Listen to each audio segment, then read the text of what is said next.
Hello my dear students, welcome to my channel Triyasa study centre. Friends, আজকে তোমাদের যাদের health and physical education পরীক্ষা ছিল, তোমাদের আজকের পরীক্ষাটি হয়ে গেল। তোমাদের আগামীকাল পরীক্ষা যাদের ফিলোসফি আছে, অর্থাৎ দর্শন আছে। আমি একটি দর্শনের কয়েকটি অধ্যায়ের এমসিকিউ আমি দিচ্ছি। তোমাদের 3টি অধ্যায় আমি কমপ্লিট করতে পারিনি, কারণ একার হাতে সমস্ত কিছু তৈরি করা। যাই হোক, আমি তোমাদের বেশিরভাগ অংশের বেশিটাই তোমাদের এমসিকিউ পাঠাচ্ছি। বেশ ভেরি ভেরি ইম্পর্টেন্ট যে এমসিকিউগুলো আছে তোমরা খুব ভালো করে নাও। আর তার পরের দিন তোমাদের যাদের সংস্কৃত পরীক্ষা আছে, সংস্কৃত পরীক্ষাটা আছে, আমি আজকে রাত্রে একটি ভিডিও দেওয়ার চেষ্টা করব। তোমরা অবশ্যই কালকের রাত থেকে তোমরা সেটি পড়ে নিতে পারবে। এসো আমরা প্রথম যে নবম অধ্যায় থেকে আমরা শুরু করছি আরোহ অনুমানের স্বরূপ। কারণ এই অধ্যায় থেকে তোমাদের তিনটি নাম্বার এমসিকিউ থাকে। সেই জন্য আমি প্রথমে নবম অধ্যায় থেকে এসেছি। দেখো, আরোহ অনুমানের স্বরূপ, তোমাদের নবম অধ্যায়ের চ্যাপ্টারটির নাম হলো আরোহ অনুমানের স্বরূপ।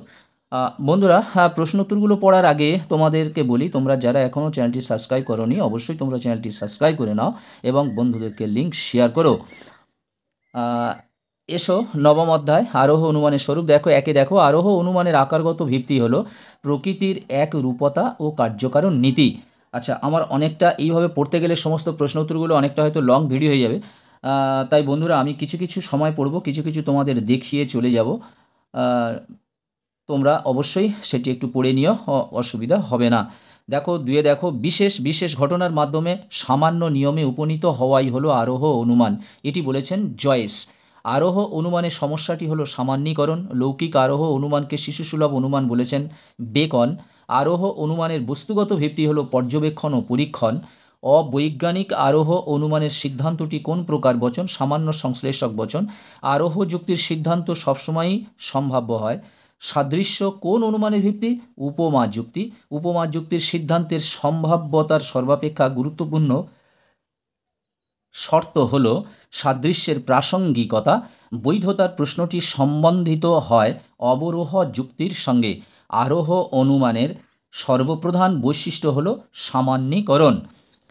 অপ্রাসঙ্গিক সাদৃশ্যের ওপর ভিত্তি করে গড়ে ওঠা যুক্তি হল মন্দ উপমা।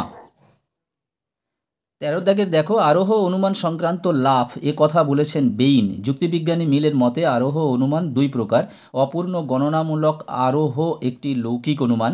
লৌকিক আরোহে পর্যবেক্ষণ করা হয় সদর্থক দৃষ্টান্ত, অবাধ অভিজ্ঞতা।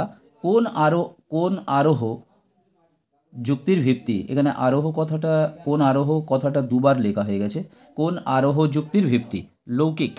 আরোহ অনুমানের কোন সত্যতা থাকে? বস্তুগত সত্যতা থাকে। তোমরা 1 থেকে 10, 11, 12 পর্যন্ত 10, 11 পর্যন্ত খুব ভালো করে তৈরি করবে, এর থেকে তোমাদের কমন আসার সম্ভাবনাটা বেশি। চলো এবারে নেক্সট অধ্যায় যাই। দেখো, পরের অধ্যায় চলে এসেছি, দশম অধ্যায় কারণ ও কার্য। এটিও ইম্পর্টেন্ট তোমাদের কাছে চ্যাপ্টার, কারণ এতেও তিনটি নাম্বার তোমাদের থাকে, অর্থাৎ 3টি প্রশ্ন পড়ে। দেখতে পাচ্ছ, এক কারণবাদ সমর্থন করেন কপি। যে তর্কবিজ্ঞানী কারণকে পর্যাপ্ত আবশ্যিক শর্ত হিসেবে গ্রহণ করেন তার নাম হলো কপি। বস্তুর অবিনশ্বরতা সূত্রটি হলো কারণের পরিমাণগত লক্ষণ। ভেজা কাঠে অগ্নিসংযোগ ধূম সৃষ্টির কারণ। এখানে কারণ শব্দটি কোন অর্থে ব্যবহৃত? পর্যাপ্ত আবশ্যিক শর্তে। অক্সিজেনের উপস্থিতি দহনের কারণ। বাক্যটিতে কারণ কথাটি যে অর্থে ব্যবহৃত করা হয়েছে আবশ্যিক শর্ত। বায়ুর উপস্থিতি শব্দ সৃষ্টির কারণ। এখানে কারণ কথাটি যে অর্থে ব্যবহৃত করা হয়েছে তা হলো আবশ্যিক শর্ত। যদি ক না ঘটলে খ না ঘটে, তবে ক হলো ক্ষয়ের আবশ্যিক শর্ত। পরিমাণের দিক থেকে কারণ ও কার্য সমান, একথা মনে করেন কার ভেদ রিড। ড্যাশের মতে কারণ হলো সদর্থক এবং নর্থক শর্তের সমষ্টি। মিল, জন স্টুয়ার্ট মিল। 11 দাগের প্রশ্ন, দেখো, কারণকে অনুমান করা হয় আবশ্যিক শর্তে, কার্যকে অনুমান করা হয় পর্যাপ্ত শর্তে। খাবারে মাছির মলত্যাগ ডায়রিয়া হবার কারণ আবশ্যিক শর্ত। যে শর্ত অন্য শর্তের উপর নির্ভরশীল তা হলো আবশ্যিক শর্ত। জলপান হলো তৃষ্ণা নিবারণের শর্ত, এটি হলো পর্যাপ্ত শর্ত। এবং বিষপান হলো মৃত্যুর ড্যাশ শর্ত, পর্যাপ্ত শর্ত। এই হলো তোমাদের দশম অধ্যায় থেকে 1 থেকে 9 পর্যন্ত, অর্থাৎ এই পর্যন্ত 1 থেকে 9 পর্যন্ত এই প্রশ্ন 9টি খুব ভালো করে তৈরি করবে, এর থেকেও তোমাদের কমন পড়তে পারে। এরপরে চলো আমরা একাদশ অধ্যায় যাব। দেখতে পাচ্ছ একাদশ অধ্যায় মিলের পরীক্ষামূলক পদ্ধতি। আকাশ ঘন মেঘে আচ্ছন্ন, সুতরাং বৃষ্টি হবে। এক্ষেত্রে মিলের পদ্ধতিটি প্রয়োগ করা হয়েছে অন্যয় ব্যতিরেকী পদ্ধতি। অন্যয় ব্যতিরেকী পদ্ধতি এখানে ব্যবহার করা হয়েছে বা প্রয়োগ করা হয়েছে। একাদশ অধ্যায়, এর থেকে ধার্য নাম্বার দেখতে পাচ্ছ এখানে 2 নাম্বার, এতে থেকে তোমাদের 2টি প্রশ্ন পড়ে। 2 দাগের প্রশ্ন, দ্বৈত অন্যয় পদ্ধতি হলো অন্যয় ব্যতিরেকী পদ্ধতি। মিলের যে আরোহমূলক পদ্ধতিতে একগুচ্ছ নঙর্থক দৃষ্টান্ত যাচাই করা হয় তা হলো অন্যয় ব্যতিরেকী পদ্ধতি। মিলের যে আরোহ পদ্ধতিতে কোনো অপ্রাসঙ্গিক ঘটনাকে বর্জন করতে পারে না তা হলো সহপরিবর্তন পদ্ধতি। যে যুক্তিবিজ্ঞানী পরীক্ষামূলক আরোহী যুক্তির প্রবর্তন করেন তিনি হলেন জন স্টুয়ার্ট মিল। মিলের যে পদ্ধতি কার্যকারণকে সহ অবস্থান থেকে পৃথক করতে পারে না সেটি হলো অন্যয় পদ্ধতি। পূর্ববর্তী ঘটনা, অনুবর্তী ঘটনা, দেখো ABRS ক্যাপিটাল লেটার এবং ছোট হাতের, এখানে কোন পরীক্ষামূলক পদ্ধতি ব্যবহার করা হয়েছে? অন্যয় পদ্ধতি।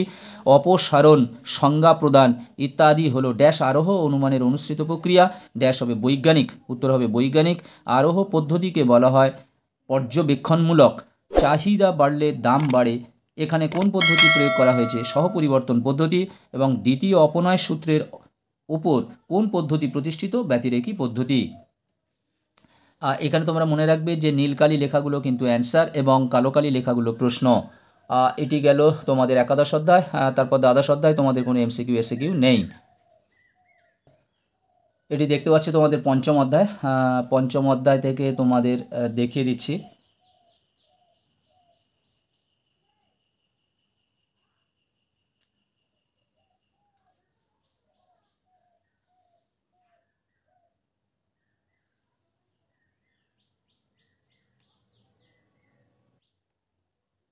এগুলি যত সম্ভব আমার শর্টসে দেওয়া আছে, তোমরা অলরেডি যারা দেখে নিয়েছো।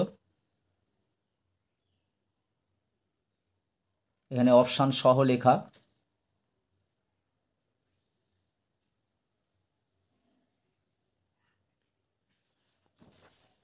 এগুলো 17টি প্রশ্ন আছে, এখান থেকেও 3টি নাম্বার থাকবে। বাড়তি অতিরিক্ত প্রশ্ন দেওয়া আছে, তোমরা দেখে নিলে দেখতে পারো। এটি তোমাদের তৃতীয় অধ্যায়, বচনের বিরোধিতা। অধ্যায় ভিত্তিক আমি আগে দিয়ে দিয়েছিলাম।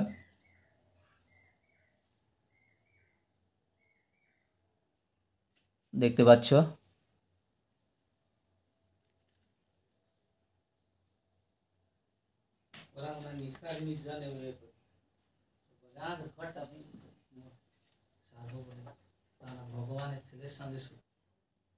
অতিরিক্ত প্রশ্ন। এটি হলো দ্বিতীয় অধ্যায়।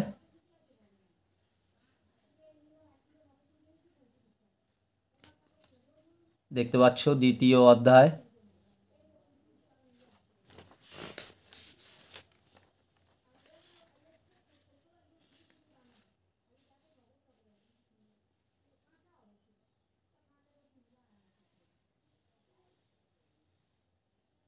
অতিরিক্ত প্রশ্ন দেখতে পাচ্ছ 15 থেকে তোমাদের অতিরিক্ত প্রশ্ন।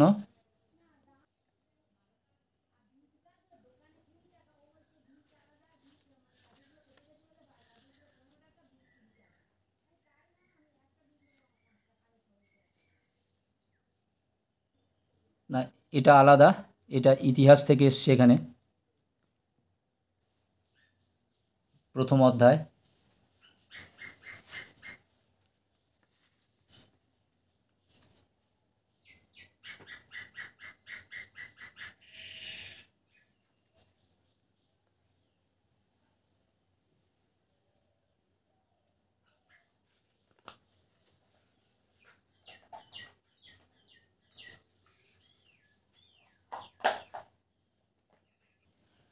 বন্ধুরা, আজকের মতো ভিডিওটি এখানে শেষ করলাম।